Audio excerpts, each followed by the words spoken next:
Hello, everyone, and welcome to the Pubway podcast. My name is Tina Yanakino. And I'm Mike Villalobos. And in today's episode, I'm really excited to partner up with Lockr and talk a little bit more about first-party data, email identifiers, and the use, or rising use rather, of synthetic data. Yeah, and it's our absolute pleasure to introduce Keith Petri, who is the CEO of Lockr. Thanks for having me, guys. Mike and Tina, it's a pleasure to be here. It's been a long time coming. I think it took us a bit to get here, but we finally stopped at the Pubway. Really quickly, Keith, can you just walk us through your background just so our audience can get just an idea of, your expertise, where you've come from, and all the good stuff? Yeah, context, as we all know, is extremely important. Pun definitely intended. Yes. Yeah. My name's Keith Petri. I'm the founder of Lockr. So prior to founding Lockr, I've spent over a decade in the data management space. I spearheaded the first mobile DMP in 2012, which was the first of many years of mobile. I later served as the chief strategy officer for Screen6. We were the largest private identity graph provider. We provided deduplicated data sets and built cross-browser and cross-device connectivity for a number of ad tech platforms. We were acquired at the end of 2018. I continue with my passion around data and identity, and I founded Lockr to give consumers a means to control these mechanisms. So in essence, for the sake of this conversation, you could say that my kind of like drive to build trust and transparency around data practices is fueled by my kind of deep understanding of how the sausage is made, maybe sometimes even writing the recipe of how the sausage is made. And I fully support the open and free web. And I think that the main stakeholder, the consumer, has been forgotten and kind of become an afterthought, even a commodity, when debating how this model works. And I'm excited to hopefully change that with everything going on nowadays. Yeah, I think you bring a really good point of commoditizing the consumer, which I'm assuming is exactly what brought this on of email deprecation. With email identifiers being deprecated, how is that unfolding today? But what really brought this on, out of your professional opinion? Why are we here today, and what does that look like tomorrow? Yeah, so these changes were brought on by privacy legislation, obviously first in Europe with GDPR, then in the US, the CCPA, and now there's a total of 8 other states that have followed suit. So ironically, though, you could argue that email is more invasive than cookies ever were before. But let's like take a step back. Privacy regulation does not actually make cookies illegal. Like that's like a major misconception in the market today. So what really happened is that Apple saw this as an opportunity to expand their relatively like nascent ad tech business underneath the guise of privacy to their consumers. And so they've not only depreciated cookies in Safari starting in 2020, but they followed with app tracking transparency, also known as ATT, which is now impacting like 70% of IDFAs, which are the mobile identifiers. And then they introduced private relay, which manipulates IP addresses. So others have followed suit since then. So you have Firefox in 2021 also depreciating cookies. And unfortunately, the industry as a whole, they didn't really react because the Chrome browser, which makes up a much larger percentage of the market, hasn't depreciated cookies yet. However, Chrome has now committed to a timeline and they will remove cookies in 2024. They're going to start with just doing 1% in Q1. And then in the second half of the year, they're going to ramp that up. And so basically, like as a result of the industry looking for this new identifier to fill the void and maintain this status quo of targeted advertising, there are several solutions in market, but most of them center around email. That makes sense. And given that everything's kind of taking a step back and becoming more private, do you see synthetic data and modeling around these identifiers a thing of the future, or how do you see that playing into the ecosystem? Yeah, so quality first-party data is imperative to generate anything that's usable in terms of synthetic data. So at the end of the day, it's an extrapolation, and that extrapolation can only occur if like the root is dense enough.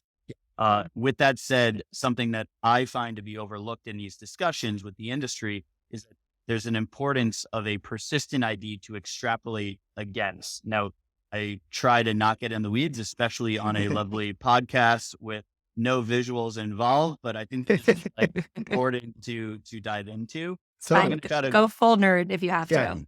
Everyone will yeah, appreciate go it. on, man. Do that. and will try my best, but I will also try to keep it simple. So if we take an average publisher with 100 uniques, this is just for the sake of a round number that we can all handle. Now, 5 of these unique visitors are registered, and all 100 have a first-party cookie associated with them. For simplicity's sake, this is an internal identifier that's randomly assigned ID1, ID2, ID3, etc. So for the 5 users that you do have that are authenticated and verified, the publisher, let's say that it's Sports Illustrated, for an example, knows which sport that this visitor follows, perhaps their favorite team, and maybe they can presume from that what university they attended, so on and so forth. So based on this cohort of users and the common first party ID they have across all 100% of their users, they can extrapolate and apply synthetic data appropriately. However, where many people get confused is that as a result of the depreciation of the third party cookie, this extrapolation can no longer happen across domains like it used to. So like this hinders all aspects of modeling, specifically SSPs, DSPs, DMPs, and the like. And so like many discussions today focus on a common ID for the cohort, for the 5 people. However, the users who make up that seed data set, it's more than just them. So it's vital to have a means to extrapolate that seed data set beyond that. And that's still missing, period, from the market today. So the solutions today that do try to solve for that, at the end of the day, they're really all fingerprinting. I know that's a bad word. I know that we don't like saying it, but they're all using user agents and IP addresses to store some type of statistical representation of that user, either on that device locally or on the server side. And I just don't see that practice being sustained in the future, unfortunately. So I do think that it's important that we understand the challenges laying ahead for continuing the use of any type of modeling at all, whether it's old school or new school. Yeah, I think even user agents are starting to become a little bit obsolete. And even with IP addresses within Apple, you're seeing a lot of cohorting or herding. So that in and of itself will make it much more difficult for the modeling, to your point of trying to future proof through identity. By the way, nobody even talks about it on the Google side. All new Google hardware as of January 1st, 2023 natively goes through a VPN. So Yep. it's the same thing across the board. It's that they're further along with manipulating IP addresses than obviously they are with cookies at this stage. Yeah, which I think also rightly leads us to obviously consumer data privacy from a publisher perspective and the mounting concern there, how publishers can thoughtfully manage this data from their readers. There's people can be data processors, data controllers, but where exactly should a publisher fall from both an ethical and just a pure just management perspective? Yeah. So publishers are looking at consumer data privacy, and even from the way that the question is worded, which is more than appropriate. But Yeah. publishers are looking at consumer data privacy merely from like a compliance perspective. They want to comply with the latest laws, and that's it, unfortunately. So they're ensuring that they provide the appropriate means for opting in and opting out, editing and updating, any requests from individuals or flat out deletion requests. So generally, publisher consent solutions are complex and difficult, if not impossible, for the average consumer to manage on an ongoing basis. And this is because they were built to protect the enterprise from any legal action, which in all candor, it's the best first step and it's the right first step. So at Lockr, though, we encourage publishers to adopt a transparent consumer first approach when it comes to data privacy. And we believe that the consumers should understand how their data is being used and have the control to opt in or out of that usage, as well as update their preferences over time. And that in and of itself can complement a CMP, which a publisher is already integrated today. And being proactive with this step will only instill a better relationship with consumers. And these brands will be, I think, rewarded very handsomely for that approach.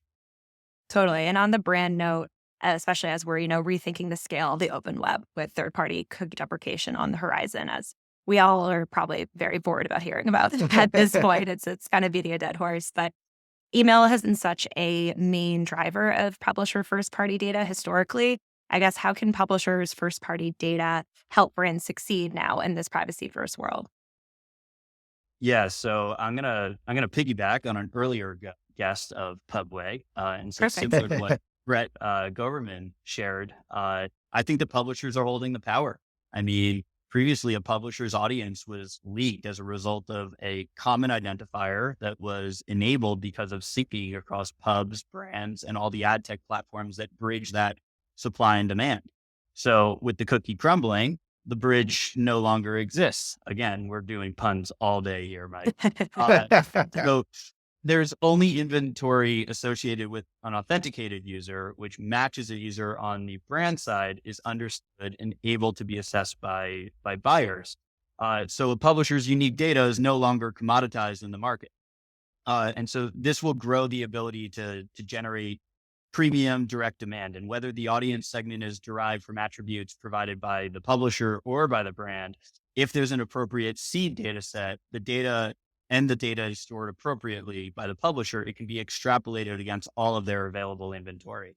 And so the opportunity here is for the publisher who properly plans ahead and implements systems and solutions today to like garner the trust of visitors, encourage high rates of authentication, ensure that that authentication data is clean when it's collected, and then store this data in a way that it can be appropriately used whenever it needs to.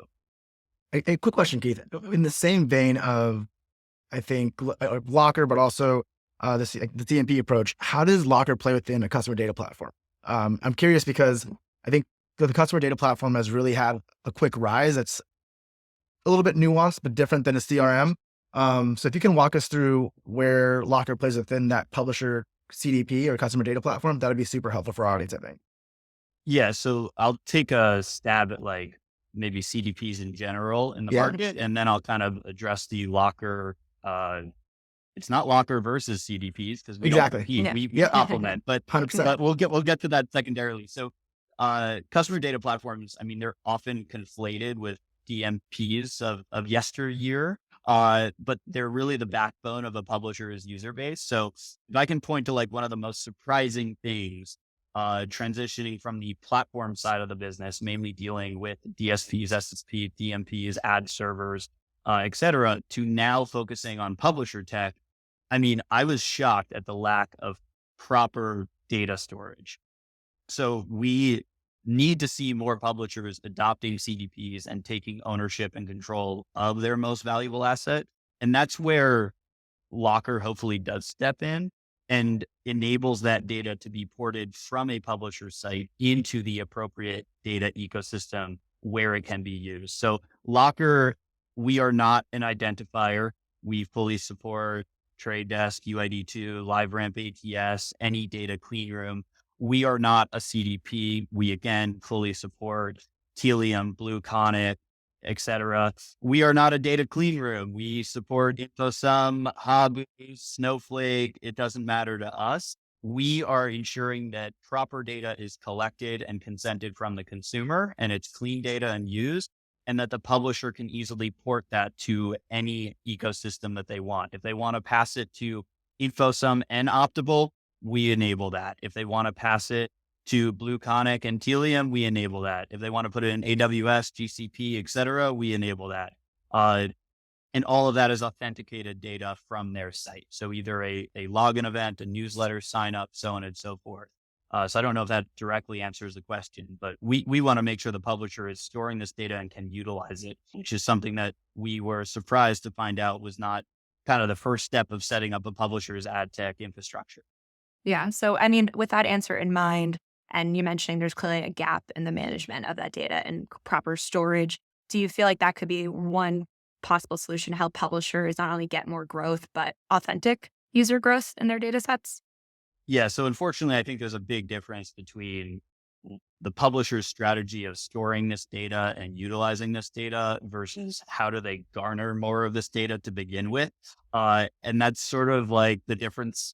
I'm like spitballing here, but the difference between like, I never even say these words right, but like cooking and baking or whatever, like normal cooking is an art, whereas baking is a science. And so at the end of the day, you need to, as a publisher, as a brand, as a retailer, it doesn't matter what type of business you are, you need to be transparent, you need to instill trust, and you need to clearly communicate with your audience. And so like clearly outlining the value exchange in an appropriate way to site visitors and like seeing the same communication of the value exchange across multiple publishers, that's going to create education and understanding of the challenges faced by these publishers by the average user. So like that sounded really convoluted, but really what I mean at the end of the day is this is the equivalent of like the rise in like ad blockers. So not everyone understands the intricacies, and certainly not everyone has an ad blocker on their browser, but a very large portion of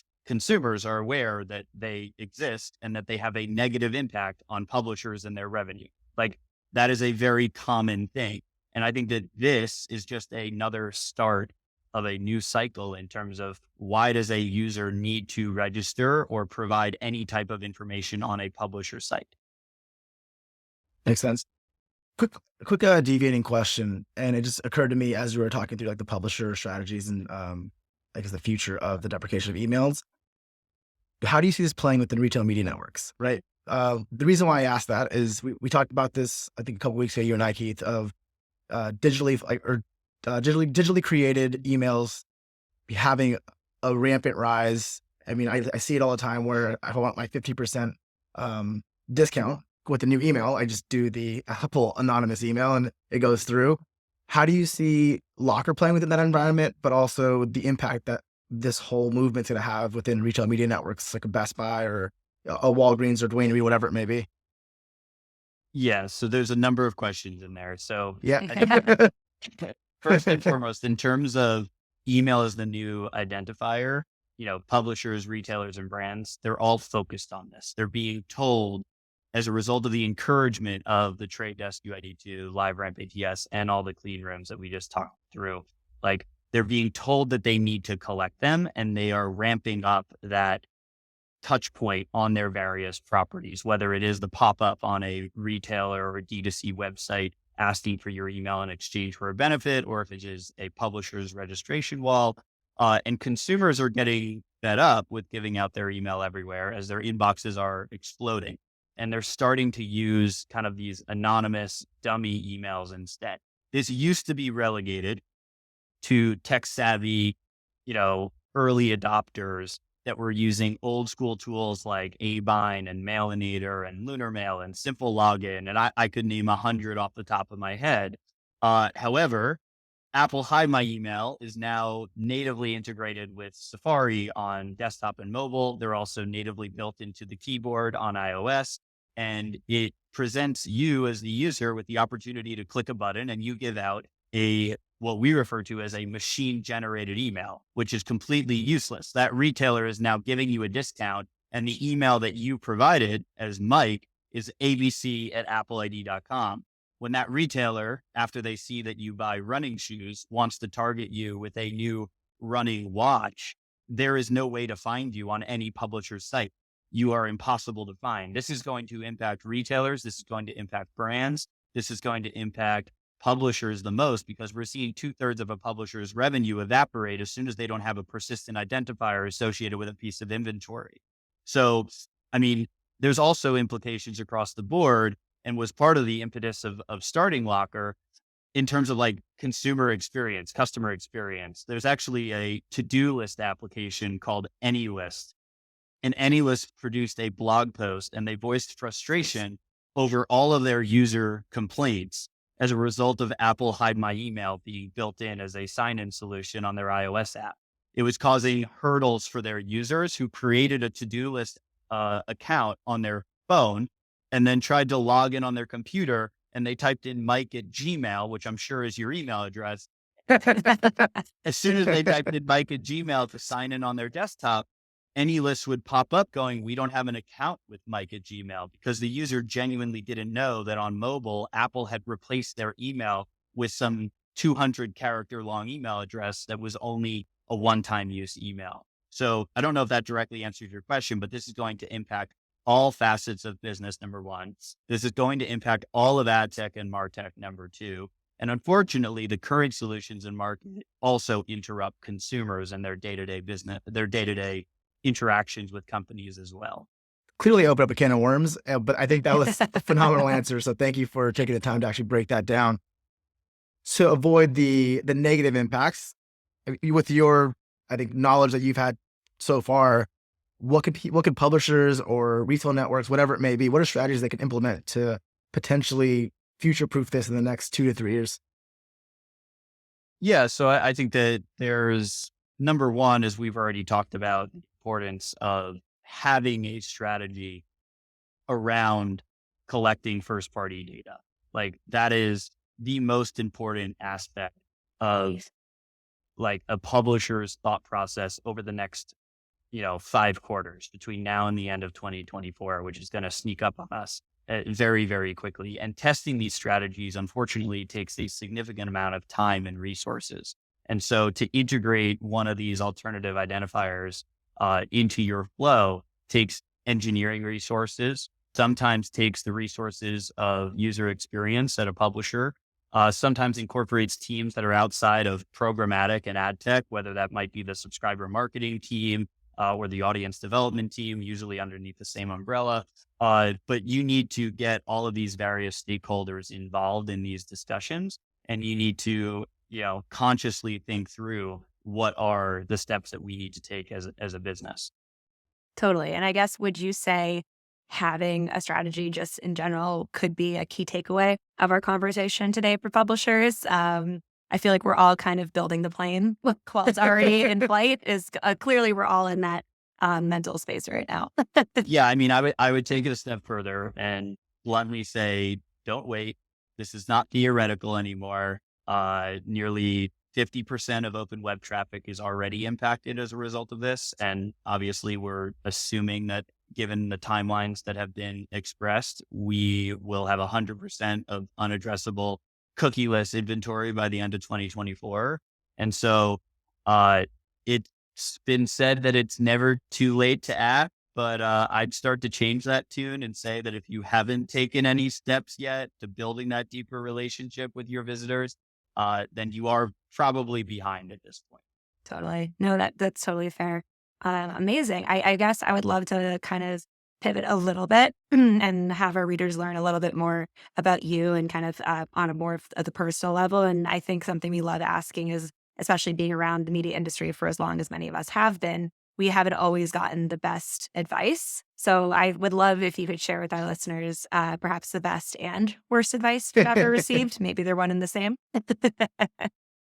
They're not one and the same. I definitely, I knew this was coming. I listened to your other episodes. I had to think through this. I think if you asked me this on my feed at a happy hour, I would fail miserably at thinking through my prior experiences. But by far, the best advice I've received was from a good friend of mine and the CEO of my prior company.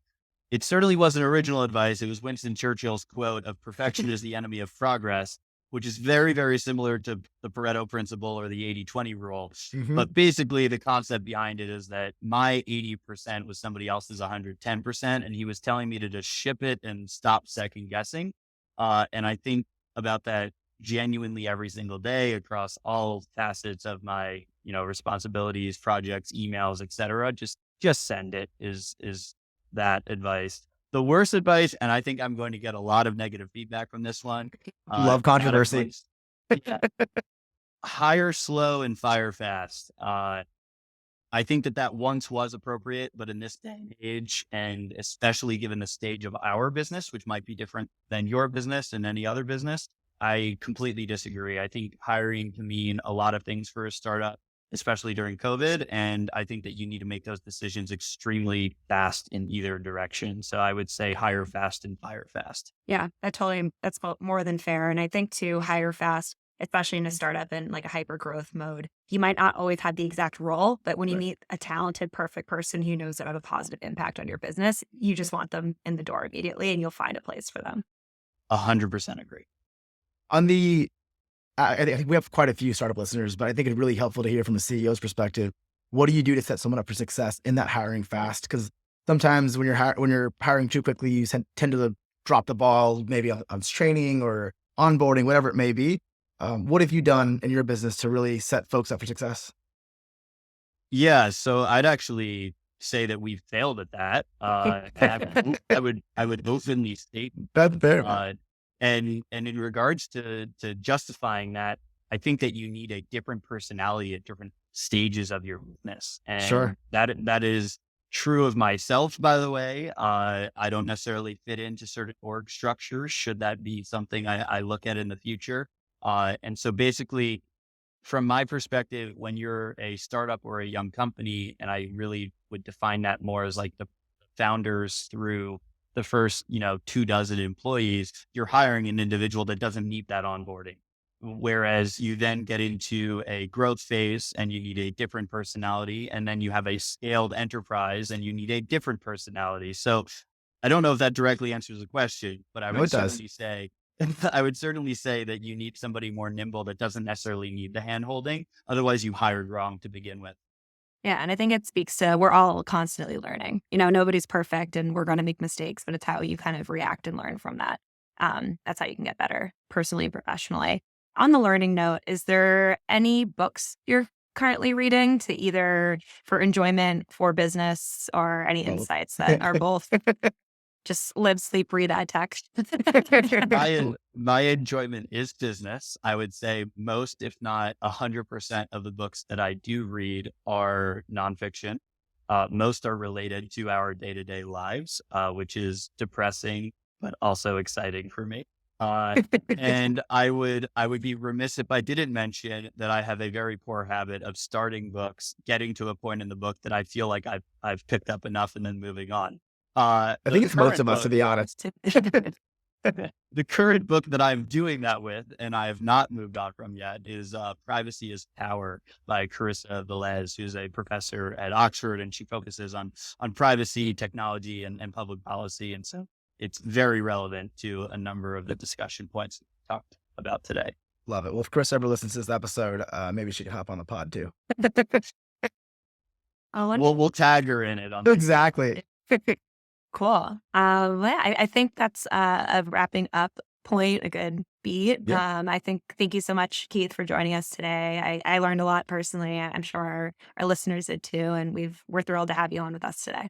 Likewise, man. It's Excited to been be here. Love talking publisher tech and love hearing about all the other struggles that they face outside of what I deal with on a daily basis when listening to Pubway's topics. Appreciate the feedback. We thanks, love Keith. it. And hopefully we'll see you next week at Adweek. Yep. Very excited. Cheers, then. Perfect. Thank you.